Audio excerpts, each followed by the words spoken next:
सुंदर नगरी नाम के एक छोटे से गांव में धनीराम अपनी 3 बेटियों के साथ रहा करता था। उसकी सबसे छोटी बेटी बहुत ही सुंदर और गुणवान थी।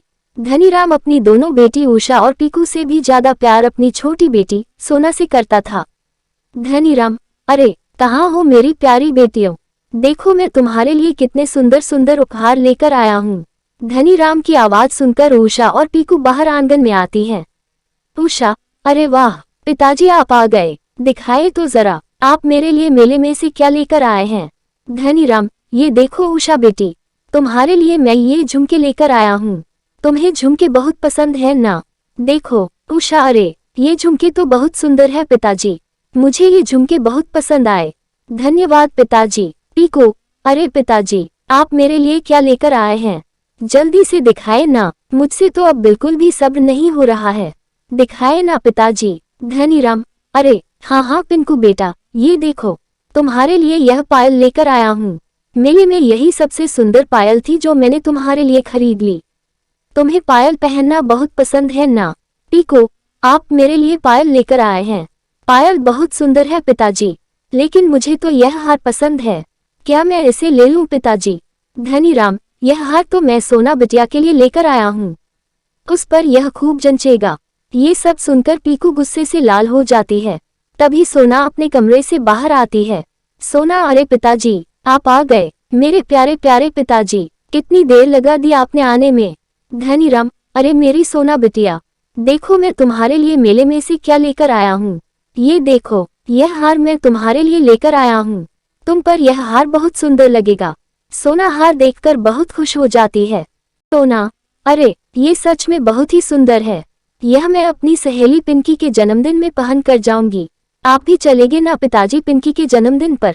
धनीराम, नहीं सोना बिटिया, मैं तुम्हें नहीं ले जा सकता, मुझे जरूरी काम से गांव से बाहर जाना है, इसलिए तुम अपनी दोनों बहनों के साथ ही वहां चले जाना। इसके बाद सोना वो हार लेकर अपने कमरे में चली जाती है और धनीराम भी वहां से चला जाता है। वहां खड़ी उषा और पीकू यह बातें सुन रही होती हैं। पीकू उषा से, देखा उषा दीदी, उस चालाक सोना ने कैसे पिताजी से सबसे सुंदर हार अपने लिए ले लिया, वो सोना और सुंदर हार पहनकर हमें रोज जलाएगी। उषा, हाँ सही कह रही हो तुम, इस सोना ने तो पता नहीं पिताजी पर कौन सा जादू किया है, पिताजी हम दोनों से ज्यादा इस सोना से ही प्यार करते हैं। पिंकू अपना सिर हिलाते हुए हाँ कहती है। उसके बाद दोनों अपने अपने कमरे में चली जाती हैं। अगली सुबह सोना बहुत ही सुंदर ड्रेस पहनती है और वह हार भी जो सोना के गले की शोभा बढ़ा रहा था और जिसे देखकर उसकी दोनों बहनें उससे चिढ़ रही थी। इसके बाद तीनों बहनें रिंकी के घर जाने लगती हैं। कुछ दूरी पर चलने के बाद, उषा, मुझे लगता है इस जंगल के रास्ते से चलने पर हम पिंकी के घर जल्दी पहुंच जाएंगे। पीकू, ठीक है तो फिर हम जंगल के रास्ते से ही चलते हैं। सोना, लेकिन ये जंगल तो काफी डरावना है, वहां से जाना क्या सही होगा? गांव के लोग इस जंगल के बारे में तरह तरह की बातें करते हैं। उषा, देखो जंगल कोई डरावना नहीं है, गांव के लोग तो बस ऐसे ही बोलते रहते हैं। तुम्हें अपने दोस्त के जन्मदिन पर जल्दी जाना है कि नहीं? चुपचाप चलो। उषा की फटकार भरी बातें सुनकर सोना चुप रह जाती है और उषा पीकू के साथ जंगल में चलने लगती है। उषा, अरे मुझे तो बहुत प्यास लग रही है, मैं पास ही नदी में से पानी पीकर आती हूँ, तब तक तुम दोनों यही खड़े रहना। उषा पानी पीने के लिए चली जाती है। काफी देर होने पर भी उषा वापस नहीं लौटती। पीकू, अरे यह उषा दीदी कहाँ रह गई? तुम यहीं रुकना, मैं उन्हें देखकर आती हूँ, कहीं जाना मत, एक ही जगह रुक कर रहना। ठीक है, क्या समझी? सोना, लेकिन दीदी मुझे इस जंगल में तो पहले से ही काफी डर लग रहा है, आप मुझे अकेला छोड़कर मत जाए। पीकू, मैं उषा दीदी को देखने जा रही हूँ, पता नहीं वह कहाँ रह गई है, अगर पिताजी को पता चल गया तो बहुत गुस्सा करेंगे, तुम चुपचाप यही खड़े रहना, मैं उषा दीदी को लेकर अभी आती हूँ। ये बोलकर पीकू वहां से चली जाती है। बेचारी सोना जंगल में खड़ी बहुत डर रही होती है। सोना को जंगल में शाम हो जाती है, लेकिन दोनों बहनें वापस नहीं लौटती। जब रात तक उसकी बहनें नहीं आती तो सोना रोने लगती है। तभी सोना को जंगल में किसी के आने की आवाज सुनाई देती है। थोड़ी देर बाद सोना देखती है कि एक बहुत डरावनी बुढ़िया जिसकी आंखें लाल होती है, जिसने काले रंग की साड़ी पहनी हुई है, वह सोना की तरफ काफी तेजी से आ रही होती है।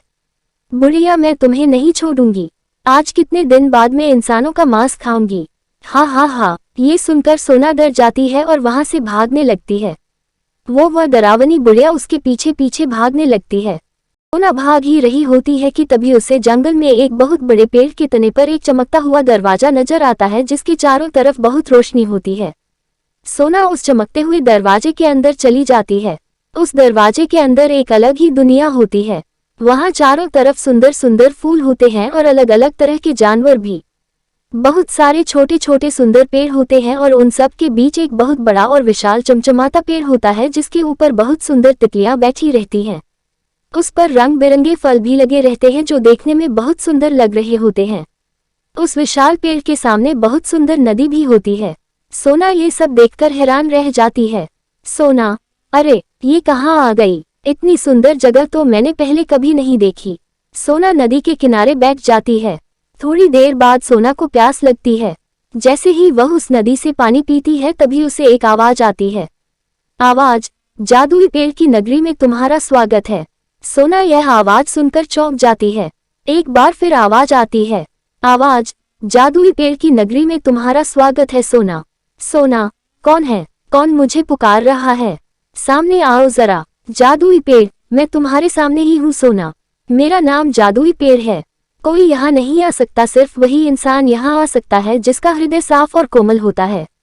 सोना विशाल पेड़ की तरफ देखते हुए, ओ, तो ये तुम हो? क्या तुम जादुई पेड़ हो?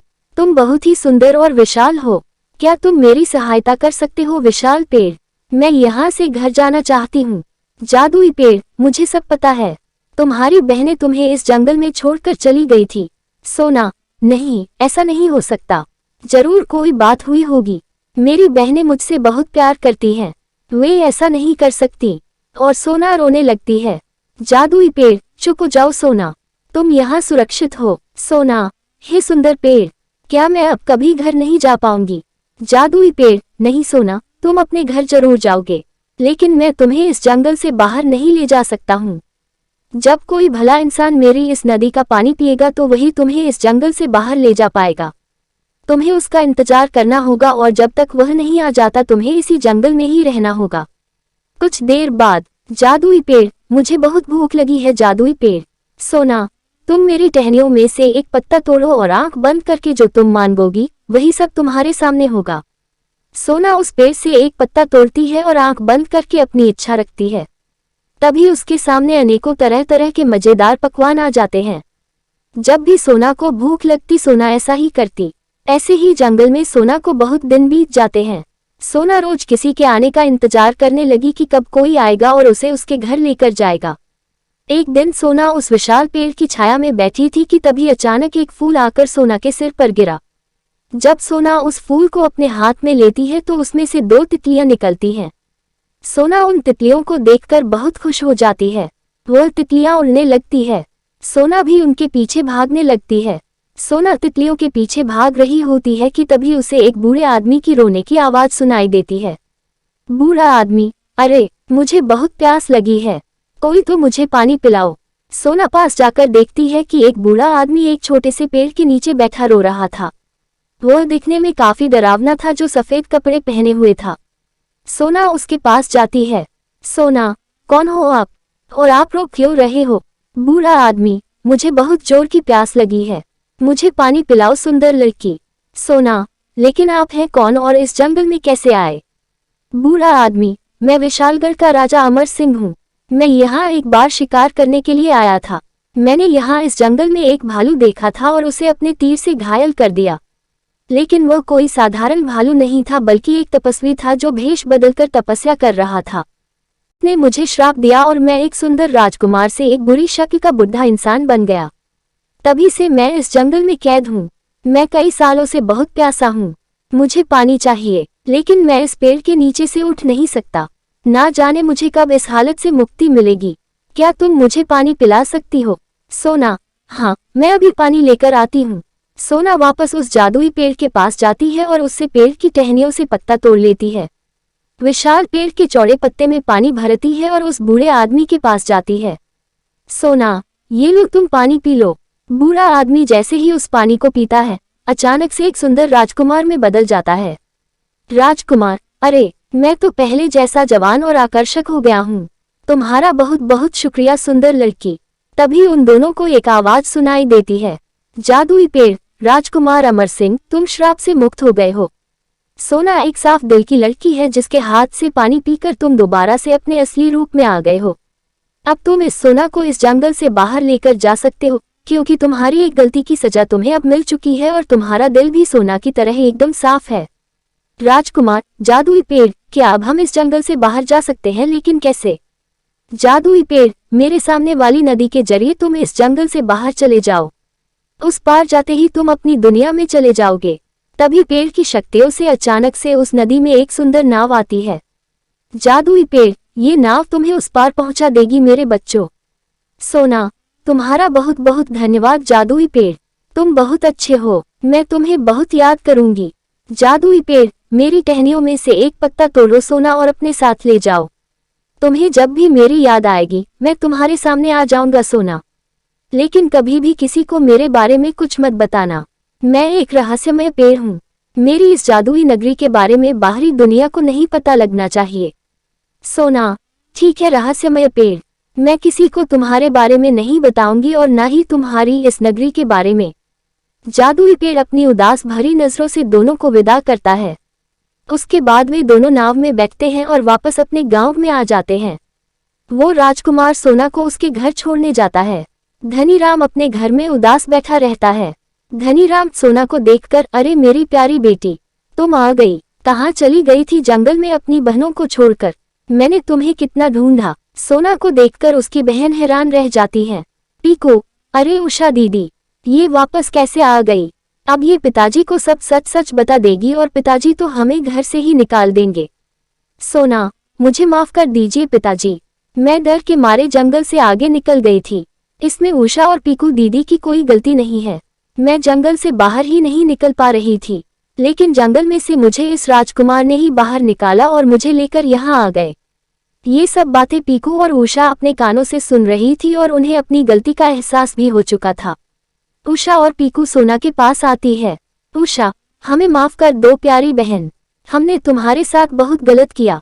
तुम सच में दिल की बहुत साफ और अच्छी हो, हमें माफ कर दो। सोना, कोई बात नहीं मेरी प्यारी बहनों, मुझे पता है आप दोनों मुझसे बहुत प्यार करती हो। मेरे लिए इतना ही काफी है कि आप लोगों को अपनी गलती का एहसास हो गया। मुझे आप लोगों से कोई शिकायत नहीं है। इसके बाद तीनों बहनें गले मिलती हैं। धनीराम, हे राजकुमार, तुम मेरी सबसे प्यारी बेटी को जंगल से निकाल कर लाए हो। तुम्हारी वजह से ही सोना हमें दोबारा मिल पाए है। तुम बहुत बहादुर हो। क्या तुम हमेशा के लिए सोना की रक्षा करोगे? तुम मेरी बेटी सोना से विवाह करोगे?